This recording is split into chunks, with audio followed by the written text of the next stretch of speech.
Hi out there. Is anybody out there? Oh, Dave Roberts. What's happening, man? Cut it, guys. Jeez. Well, we're just a hair late and I'm out of tune. But other than that, it's a great day. I hope everybody's doing okay. My gauge of pick. This is 0.08. Something like that. So the tone is okay, Lonesome Larry? Lonesome Lenny?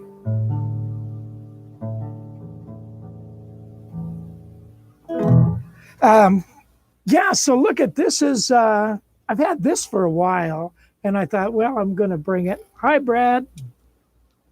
And this is a Golden Eagle that I picked up a long time ago, and I played it a bunch. Check out the back. It's real pretty. One pickup, it's got the Rendell Wall on it.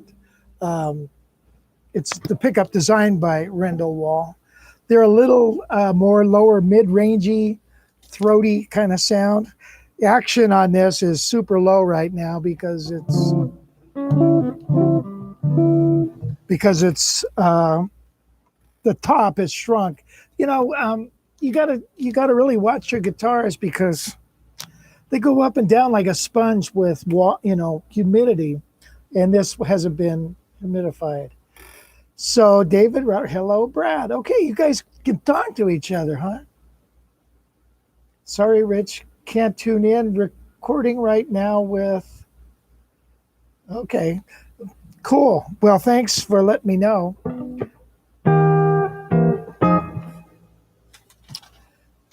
Okay. Hello, everybody.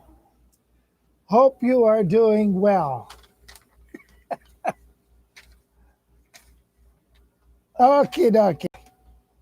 Let's play some more. I'm in and out tonight because I am cooking tonight for a change. I did put your string gauge on my Eastman. I like it. That's cool. Yes, a Gibson Skylark amp over there. Yeah, that's a trip. I meant to use it in a few session things and I never did. And it's just been sitting here. So I use it as a paperweight. So, Brad, before you leave, we were talking about doing some Zoom stuff. And I think that's a great idea. That sounds like fun. So maybe have like what, eight guys to do it, something like that you were talking about. So that would be kind of fun.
We're compressing tonight.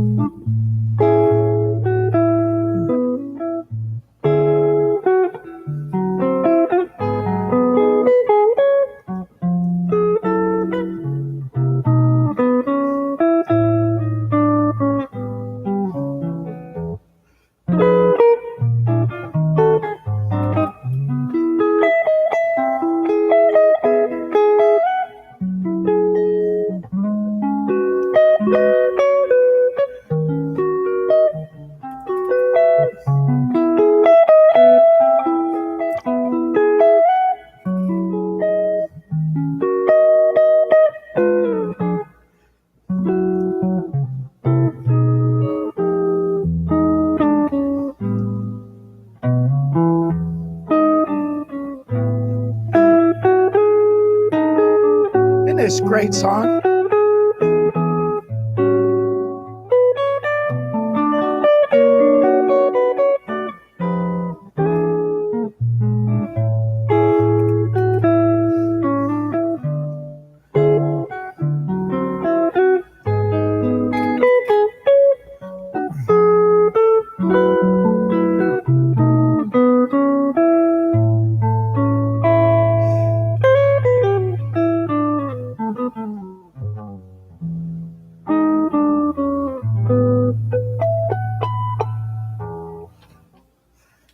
Okay, yeah. So I thought I'd play that. God bless the child. It's on my list. So, I made a list this morning. Thought I got to play the list. Okay, that quilter amp sounds great for its size. Yes, it does. And you wouldn't believe the powerhouse in this thing. It kicks butt. It's crazy. I've never had it so it was so loud that it distorted. Just never did. Never broke up unless I wanted it to. I've been reading a lot about melodic triads in relation to soloing. Is that something you can do a lesson on? I have several lessons on that. I've got a whole series of melodic minor stuff. So if you go to 99 Cent Guitar Lessons, Scales and Technique, it's under that, I think.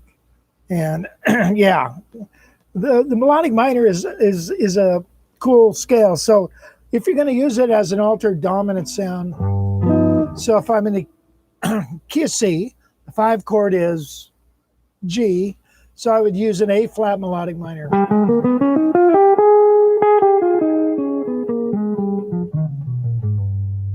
All right, so it has, in that melodic minor, you've got some strange triads. If you think of it, are you going to think of it as A flat melodic minor? You want to think it as some kind of altered dominant. If you think of it as an altered dominant, let's start with that. So the G would be minor 7, flat 5.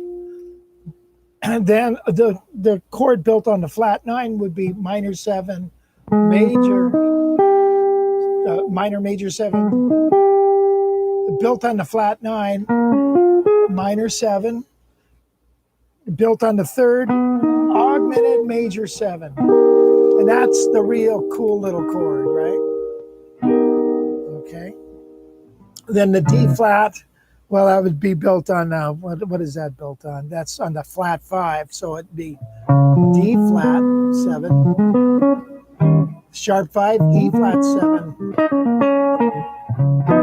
And then the last one is F minor 7, flat 5. So the goal would be to play one of those triads, play a dominant chord, play one of those triads, and make it resolve to a C. Isn't that a cool sound? Or that's E flat 7 to C. How about this sound? Actually, it sounds a lot like...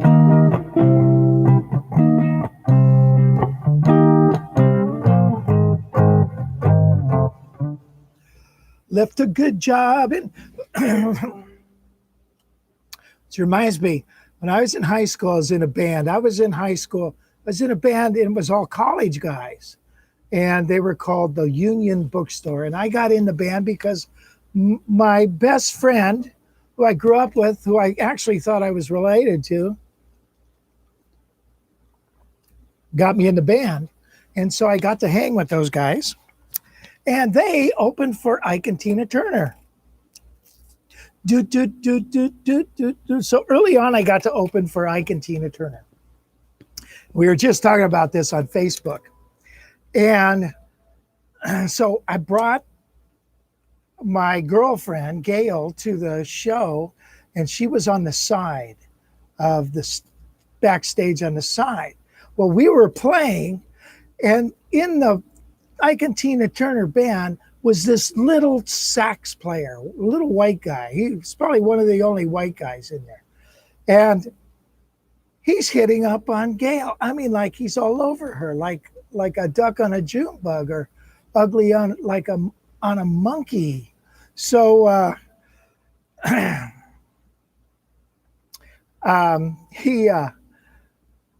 was like, it's hard to concentrate. But anyway, they got up and did their, and what do you do? So anyway, that's that. So I got to see. Now, there was a big controversy whether the Ikettes were wearing underwear at the time. And I think they were. Some people say they weren't. I really think they were. But anyway, if it was black. All right, I'm sure you guys enjoyed that. Can you sing rural? I don't know. Hey, just released from the Nut House, cleared for duty. Okay, that's Andre, huh? Andre? By the way, I live right next to a nut house, the Atascadero State Prison. So if you want to come over sometime and start picking out a room, we can get you set up there. I bought the same quilter amp in Eastman T49 when I saw your video playing the setup. Oh, that's cool. How do you like that T49? That's a nice sound. They're a little bright, but you can, good sound. You got to have a good axe and a good amp, but the sound is here. Yes, I moved from Corsco, which was up in the foothills of the Saharas on the way to Yosemite, to the Central Coast last November. Well, it's a Sunday, isn't it?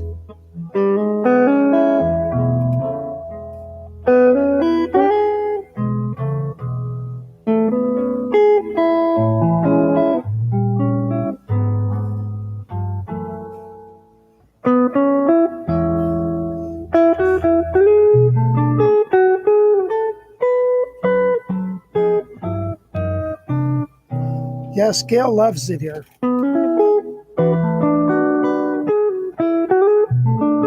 Is the audio okay?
Little Amazing Grace. It's Sunday.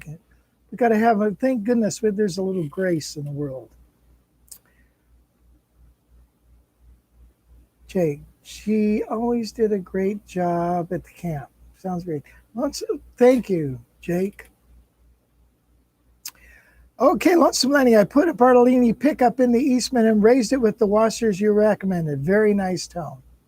Good. Rich, does your training get better with practicing jazz chords or just learning songs? I'm a little shy tonight. Okay, well, just being aware of ear training is a step in the right direction. You know, your ear is an amazing thing. Well, connected to the brain, actually, it is. If you train yourself correctly, if you train yourself correctly, your mind will flash with a picture of what something is. So, in other words, if you play a chord and you associate a mind picture to that chord, let's say a major 7 or whatever, and picture whatever it is, flowers on a grassy hill, somebody running with a pretty girl in a dress running with a roll of toilet paper, Bounty, you know, that major 7 sound, that serene sound is a beautiful sound. And after a while, when you hear that sound, that picture will pop up, you'll know it's a major 7. Okay, so all those kind of things will happen. This chord, 13 flat 9, you know, you associate a picture, whether it's from a song or whatever, just try to consciously make an association with whatever sound you have in your mind. And believe it or not, if you train your mind enough, as soon as you hear it, a picture pops up. Boom, and you got it. Irascribable as he seems to be. Irascribe. I don't know what that means. You mean he's a nice guy? What do you mean? I don't know. I've only met him once, and he was very interested in my guitar college. This is before he had any of his stuff going. So I don't know. I only met him once. I hear stories, but you don't always believe what you hear. Started using a D. You know, it's funny. I was trying to show my grandkids this chord, and I swear to God, I could not play a G chord. And so I kept doing it. And after I got done, well, my hand sure felt better. I haven't done that chord in so long. The muscles weren't able to do it. It was weird. It's like one of those things, like some of these big fat chords, you got to keep doing them and going around the cycle with them to keep your hand in shape, you know. There was a flame.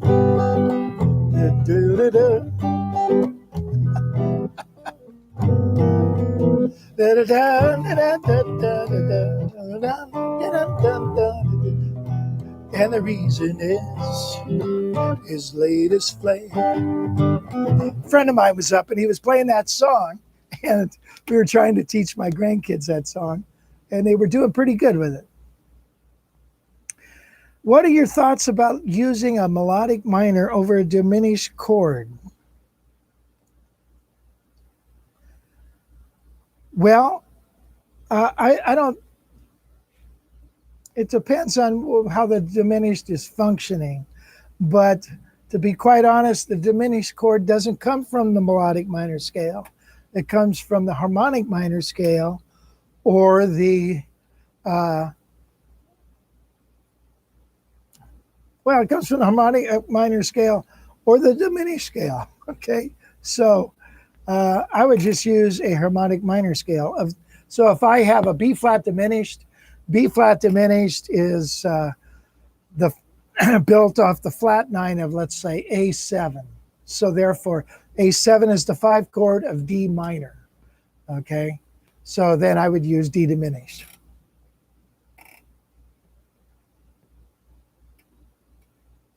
So that's what I would do. Diminished chords are funny. They're funny. Ha ha. You know, they can do many things, right?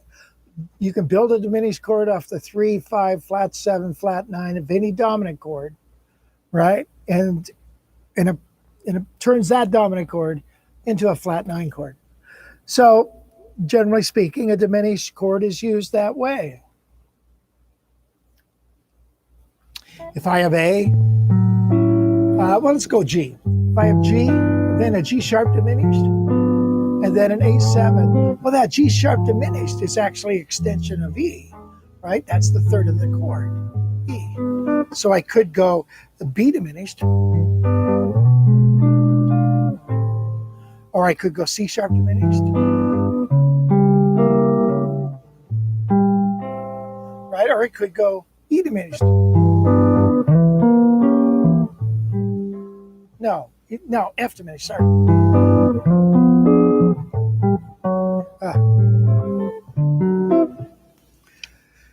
Or you can use it as a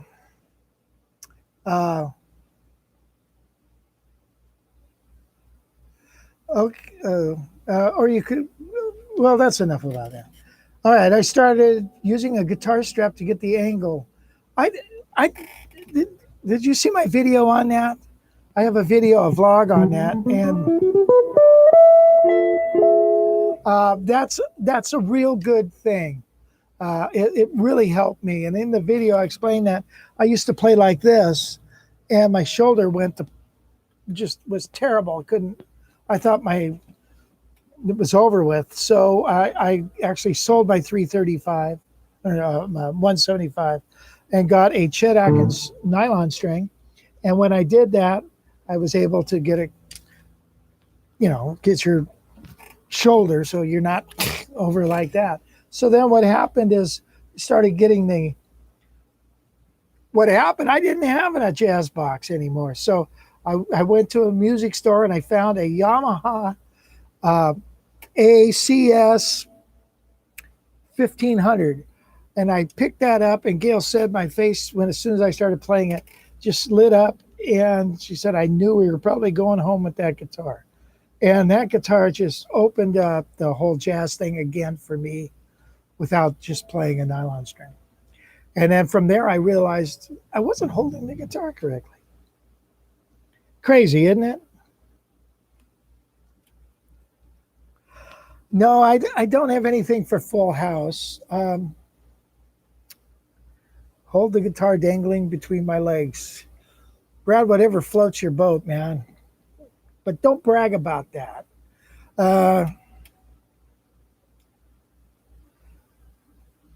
Take a request play intimate.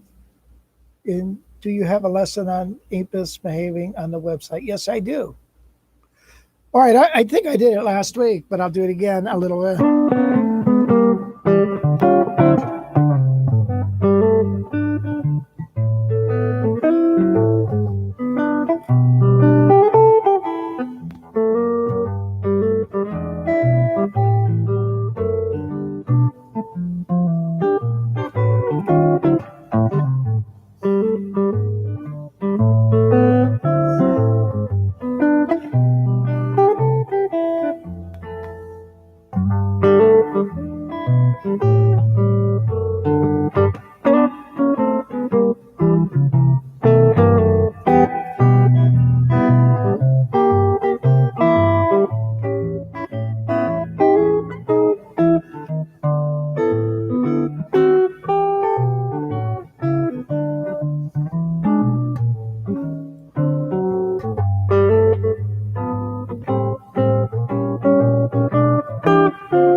I gotta stop looking at these things.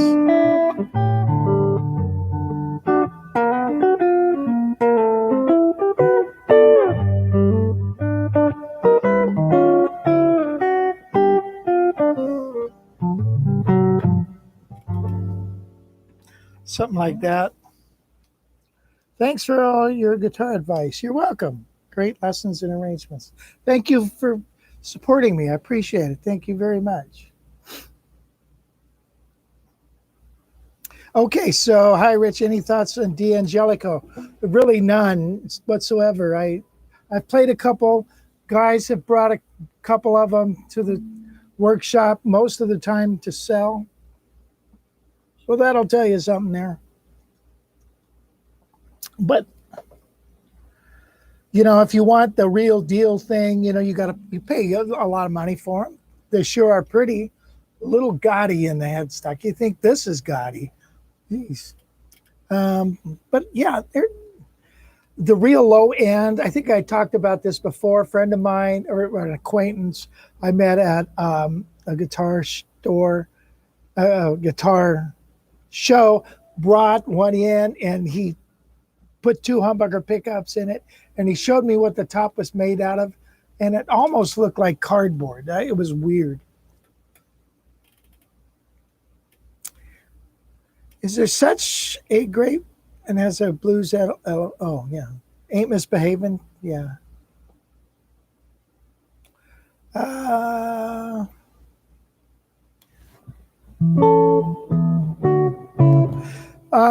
You know, if you want a West song, wait a minute. Let me see the tempo of this. Always wanted to improve it. It's called, but I still have this slow version. It's called,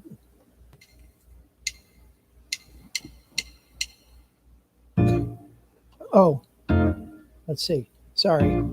Oh, I haven't done it in so long.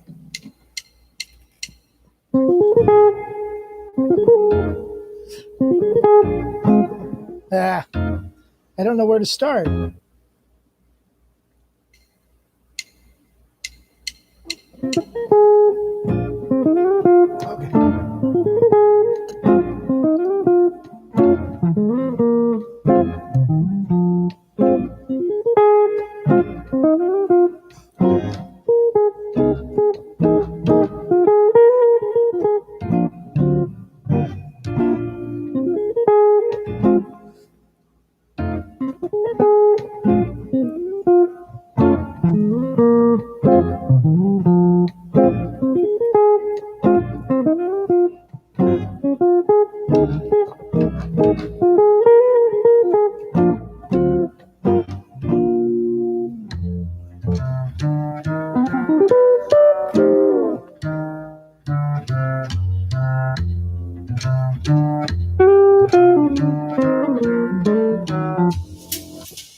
Does that sound okay out there?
That's a screwed up track. I shouldn't even have done that. Dang it. Can I take that back?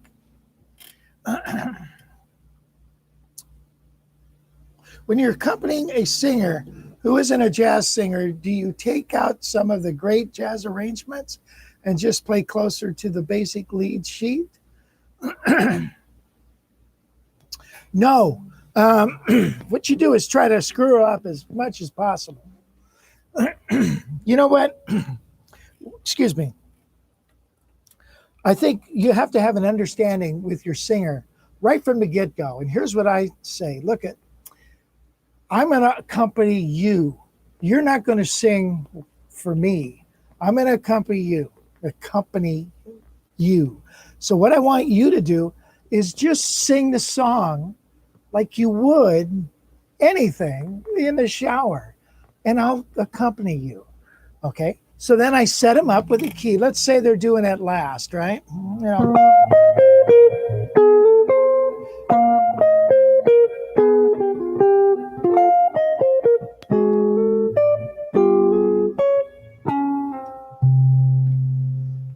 at last. My love is come and gone. And just they sing it, and I'll play behind them. Just sing it like you would if you were in the car. Don't go the other way. Don't wait for me to go or do some kind of thing like that. Just stay in tempo, do what you want, and I'll follow you. So that's how you accompany a singer. Okay.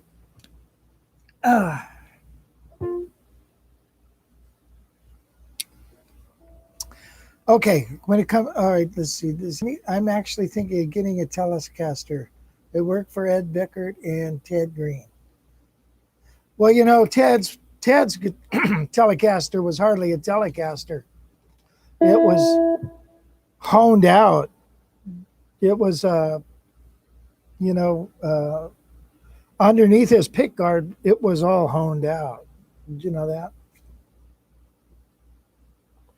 But whatever. Yeah, it did work for Ted. Ted tuned down to D flat too. You know who bought Ted's guitars? Keith Richards. It's like, really? That's all you need, right? You already got 2000. Now you got 2001. But anyway, Keith Richards bought Ted Green's guitar. And I think that's cool, though. The fact that he would know enough about Ted Green to want that guitar. Eric Schoenberg was in charge of selling his guitars. And I don't know how you get a hold of Richardson, but I guess he called him up. Actually, okay, Keith Richards. I did a seminar with Tim Reese, who was sax player with the Stones, and he said the Stones treat him like their family, like he's family. Whenever they go out, they want him with them. They make sure, hey, where's Tim? Tim's got to go eat with us. You know what I mean? He's just in the horn section, but they treat him like family. Now, Tim said that Keith Richards at the time, this was 7 years ago or something, never communicated, doesn't have a cell phone. He communicates by fax. You want to talk to Keith, you fax him.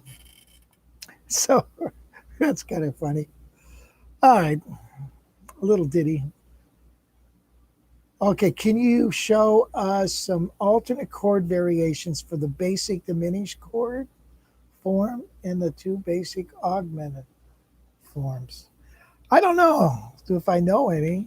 You know this diminished, right? I mean, you can get them out of a book in this, right? There was one like this that I never used. Okay, augmented. You know, you only got 3 notes. The augmented chord, it's all the same. If you have a 4-note chord, so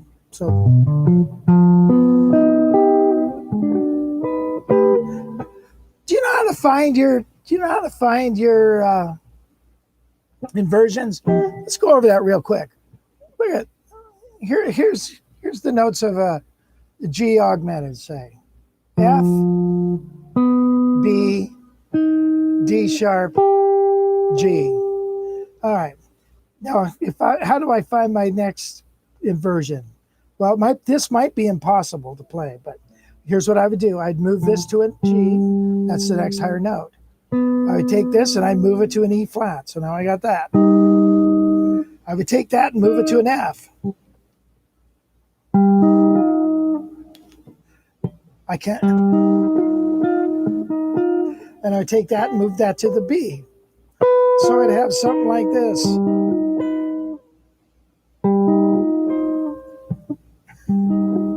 something like that. Then I do the same here. I take this, move it to a B. Take the D flat, move it to an F. Take the, what was I on? G here? Or was I on F? I was on F. Move that to G. So, and then move this B to D flat, or to E flat. So there's an inversion of G augmented. So you can do that with any, and I guess there's one more, right? This B would move to D sharp. G would move, that would move to G. Then what did I have here? A G, that would move to B. So now I got this. And then this would move to F. So now I have this. So now here's my inversion. And this god-awful one. And then this. Whew. Anyway, that's how you find your inversions. You take the notes of a chord or of a voicing, and then move it to the next higher note, and then do it with all of them, and there you go. Bada boom, bada bing. It's like Joe Pass said to Ted. Man, that's a nice chord, Ted. How fast can you get to it? All right, so you want to be able to get to your chords. By the way, it's always nice if you're looking to make music with a chord, you might think about this. Let's go over here. Here's a B flat augmented. All right, here, let's go up here. Now let's go over here. Here's B flat augmented. I've got 4 notes, right? If I want to make music with that, I might do something like this.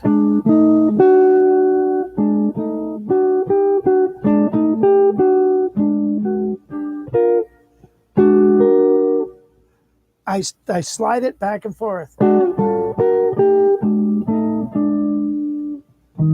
where does E flat or B flat augmented resolve? It wants to resolve to E flat. So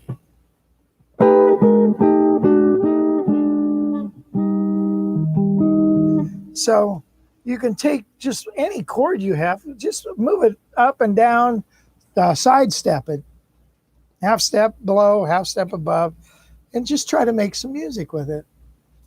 The more, and find a handful of chords and do it with those. And bingo, all of a sudden you're making music. Can I play Girl from Ipanema? I might buy the song. Okay, let me give you a live demo. Here's another tune that I want to redo the tracks because they were really just for learning the tune. And they're so dang slow.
I don't know how I arranged it, I forget.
Can't get this guitar in tune.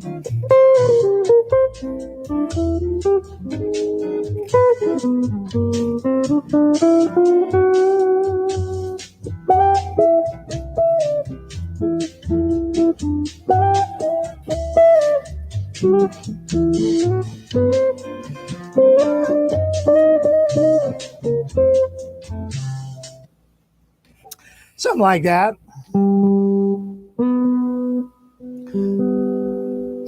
Actually, that wasn't such a hot demo, but let me tell you something. If you are a guitar player, you got to know that song. So yeah, you should be getting that lesson. What's the tune? Oh, that was Fried Pies that I did. I went.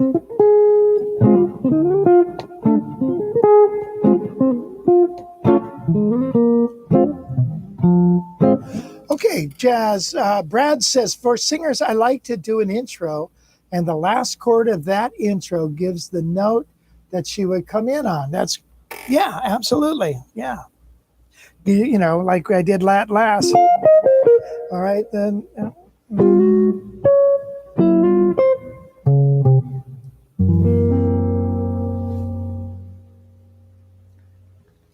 Okay, so how do you know girl singers? I'm gonna get in trouble for this. How do you know when they're knocking at? No, let's don't say girls.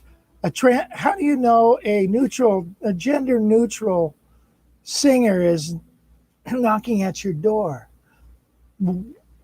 If she can't find the key and she doesn't know when to come in. Okay.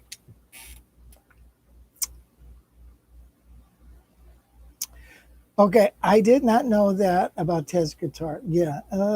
Rich's Masquerade slides right into his Georgia, and that slides right into his Justine. What's that? I have a great time doing that. Okay. Thank you, Andre. A good chord book is worth its weight in gold. Yep. Joe Pass, I liked his one. It was so simple. Here's some chords. Have fun. You know, Ted called guitar or chord chemistry after a while was chord catastrophe.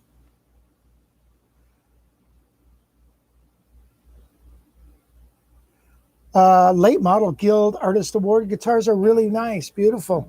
You got to have the right amp, man. Like, so the Quilter, make sure you buy a jazz amp. If you play through a Fender, forget it. Feeds back all over the place. At least turn all the tone controls down to 1 and then try to build it up from there.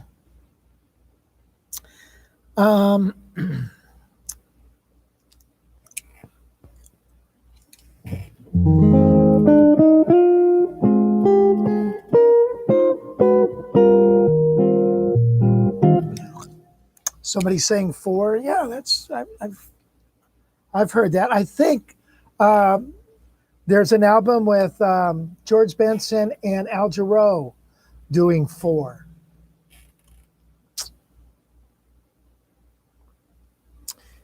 You always have a great blues feel. Did you start out as a blues player? Yes.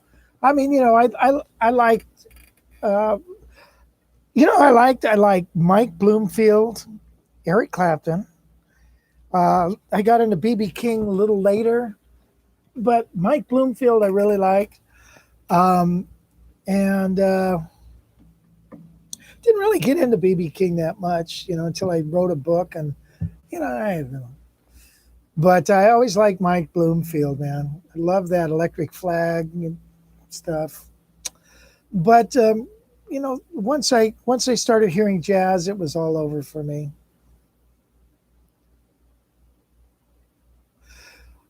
Any advice you have on maintaining a flow while soloing? Is it all rhythm? Well, yeah. Sometimes, I have a lesson, okay? It's called A Recipe for Bebop Blues. And I think you ought to check that out because there's a formula that you can use for playing a bebop blues. And the formula is you play 4 bars of blues, Mississippi, B.B. King kind of blues. You have 4 bars of rest, I think,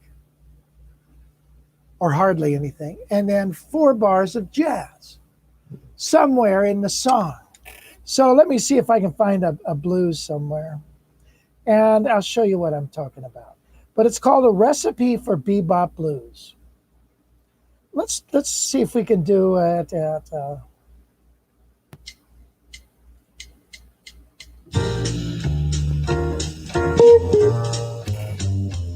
I can't get the volume. How's that track sound? Is that too loud or not loud enough? Here we go. So B flat. Here's 4 bars.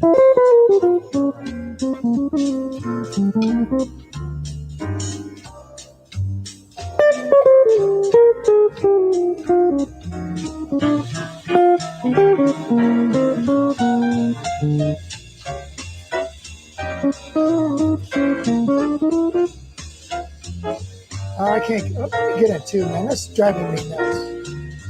What's going on? Too many switches. Sorry, guys. I can't seem to get in tune today.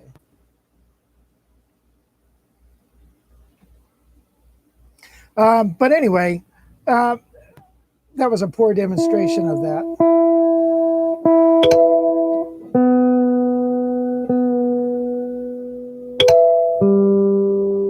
I love that sound. It means I passed.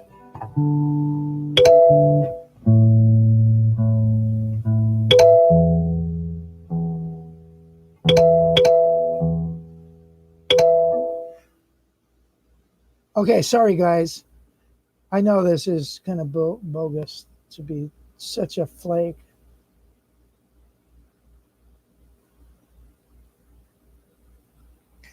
Forget it, tracks. Okay, let me do it like this.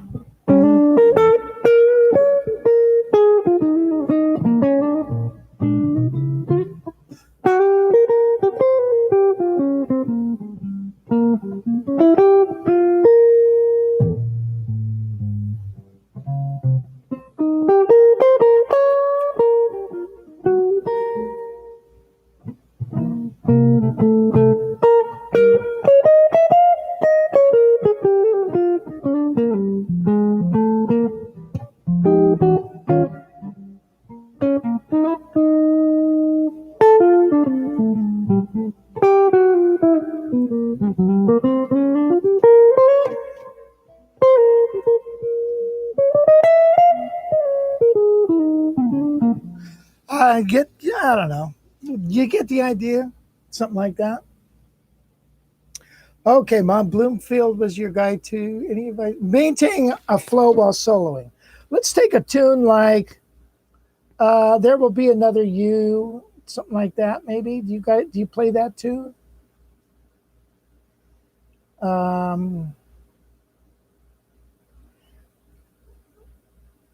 Good God.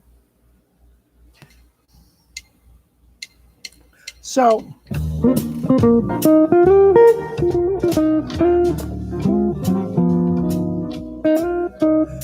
if I'm soloing to this, you want to try to play a complete phrase and then kind of let a little time go by. It's hard to do when you're like uptight and and all that stuff. So just kind of pretend you're sedated.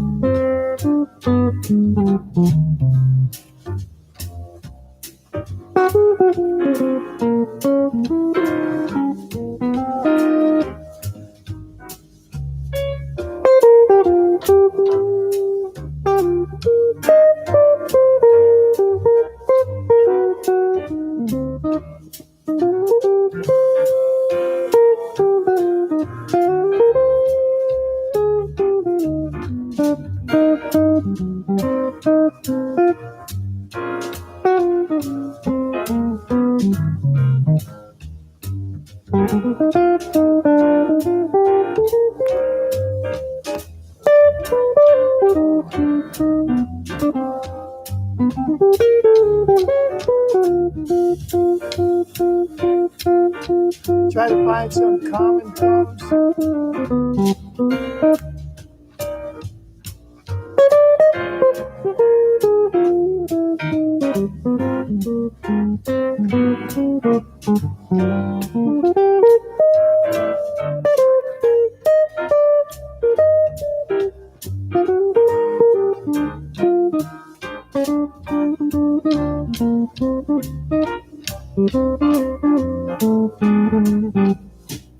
Get the idea? So there's that, and then there's the sequencing thing.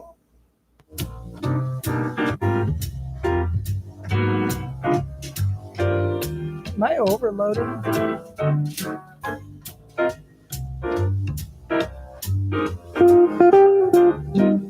Top.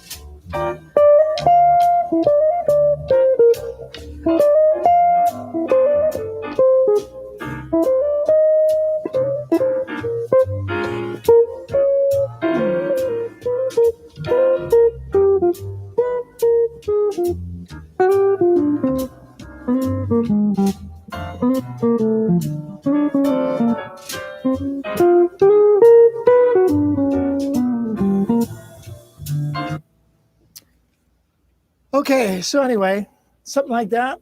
Hope that helps you. Thoughts on jamming today? We could have been jamming, doing weekly jams in the park with lithium batteries to power amps. COVID protocol. Good idea. Bought a used Roland acoustic chorus about 30 years ago. It hasn't moved 1 inch since then, and with my back, never will. I hear you. Background tracks, there seems to cut out intermittently. It's like a nose gate. No, I don't know what's going on with this thing. Let me turn it down because I think we're, the playback, maybe somebody could answer this. The playback of these live streams on YouTube are just horrible sounding, the tracks especially.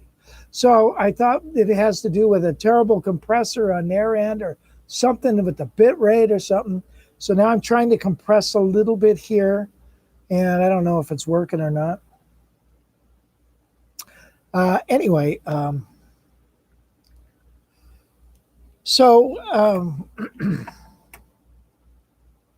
don't know. Maybe somebody could answer that question.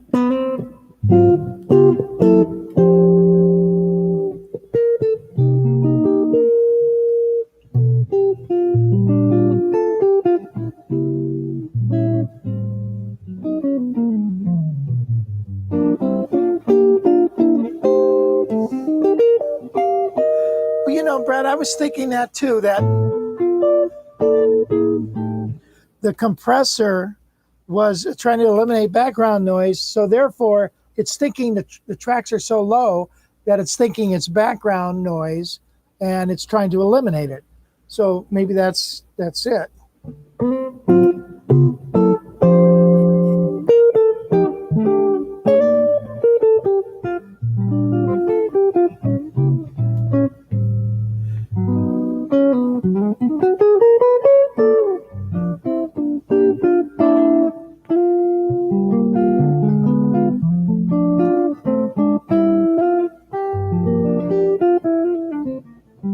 Oh, you have my arrangement?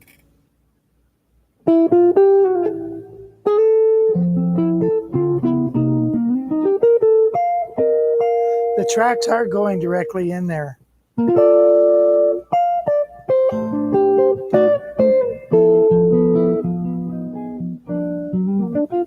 No pedals.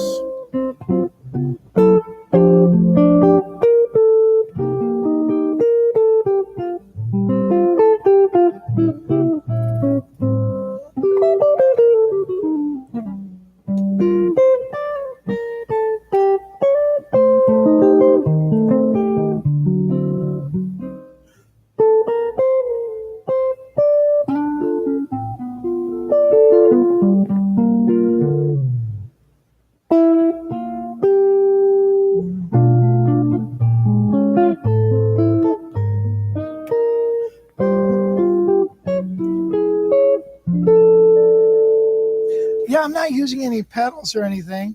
I do have a compressor on the mixer going on there. Anyway. So thanks for you guys joining me. So if you're interested in this Zoom thing, why don't you email me? What do you think, Brad? Brad's going to set this all up. Rich, do you have the song "What Do You Do in the Rest of Your Life" in your collection? Oh, I play it all the time. I also want to find the jazz version of "For Your Eyes Only." I don't have that. Could be phasing caused by the mic picking up the tracks, maybe as well. But it's not. It's not on the live stream so much as it is on the playback. So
this song goes with any kind of wine.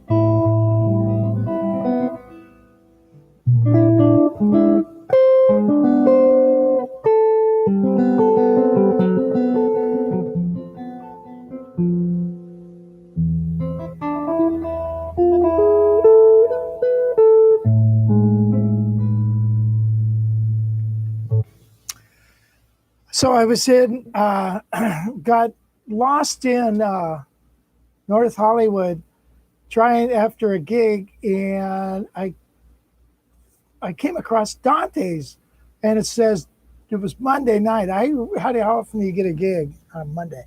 But anyway, I always get lost in North Hollywood. Streets go diagonally from the freeway, so it's all screwed up. So there's Joe Pass recording live tonight. So I go in, I couldn't believe it. And there he is in that striped Popeye sailor t-shirt. And he did "What Do You Do in the Rest of Your Life?" And I thought, oh, this is so fantastic, unbelievable. And of course, you look around and there's a total of 18 people. And I thought, man, if here's one of the greatest jazz guitar players, can't draw more than 18 people recording live in Los Angeles, and what am I going to be able to do? So that said, well, I got to start playing something else. And so that story, I've told that many times. And so, it is what it is. How do you make $1 million playing jazz? Start with 2. Let's play some blues, I guess. Let's see, what else do we have in mind? I'm going to end with a little blues, I guess. If I can find some bebop blues here. But thank you again for showing up here. We need to make this faster.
That's fun. I don't.